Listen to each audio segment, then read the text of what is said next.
జగిత్యాల జిల్లా మెట్పల్లి 50 పడకల ప్రభుత్వ ఆసుపత్రి నిర్మాణ పనులు నిలిచిపోయాయి. బీఆర్ఎస్ ప్రభుత్వ హయాంలో ప్రారంభించిన పనులు కాంగ్రెస్ అధికారంలోకి వచ్చిన తరువాత ముందుకు సాగడం లేదు. కొత్త భవనం లోపల బయట మొత్తం పిచ్చి చెట్లు పెరిగాయి. ప్రభుత్వ ఆసుపత్రి భవనం శిథిలావస్థకు చేరి స్లాబ్ పెచ్చులుడుతోంది. ఇప్పుడు ఎవరి మీద పెచ్చులు పడతాయోనని ఆసుపత్రికి వస్తున్న రోగులు భయపడుతున్నారు. పాత భవనాన్ని నిర్మాణంలో ఉన్న భవనాన్ని కోరుట్ల ఎమ్మెల్యే డాక్టర్ కల్వకుంట్ల సంజయ్ పరిశీలించారు. ప్రభుత్వ నిర్లక్ష్యం వీడి కొత్త భవనం నిర్మాణం త్వరగా పూర్తి చేయాలని కోరారు. మా ప్రభుత్వ ఆసుపత్రి మెట్పల్లిలో పెచ్చులు ఊడిపోతూ ఉంది. కేసీఆర్ గారి ఆయంలో 90% కొత్త ఆసుపత్రి పూర్తయింది.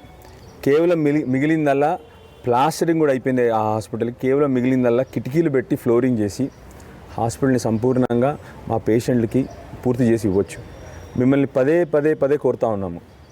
మీరేమో సంబరాలు చేసుకుంటా అన్నారు. పర్వాలేదు, సంబరాలు చేసుకోండి, కానీ మా ఊర్లో ఉన్న మా పేషెంట్ల ప్రాణాలు కూడా కాపాడండి.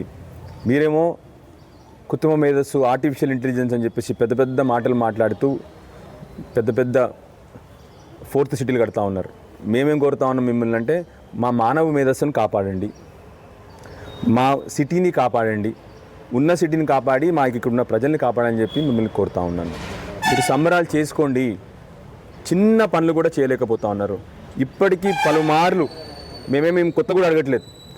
కేసీఆర్ గారు కట్టించిన ఈ హాస్పిటల్ని 10% మిగిలింది, అది పూర్తి చేయడం చెప్తా ఉన్నాము. అదేవిధంగా ఇదే మెట్పల్లిలో 90% బ్రహ్మన్నారు. ఆ మార్కెట్లను కూడా పూర్తి చేయమని చెప్పి రిక్వెస్ట్ చేస్తూ ఉన్నాం మిమ్మల్ని. అదేవిధంగా కొరుట్లాలో కేసీఆర్ గారు 100 పడకల ఆసుపత్రి కట్టి ఇనాగ్రేషన్ చేసి కొరుట్లా ప్రజలకు ఇచ్చినారు. మీరు ఇప్పటివరకు కనీసం స్టాఫ్ కూడా ఇవ్వలేని పరిస్థితుల్లో ఉన్నారు.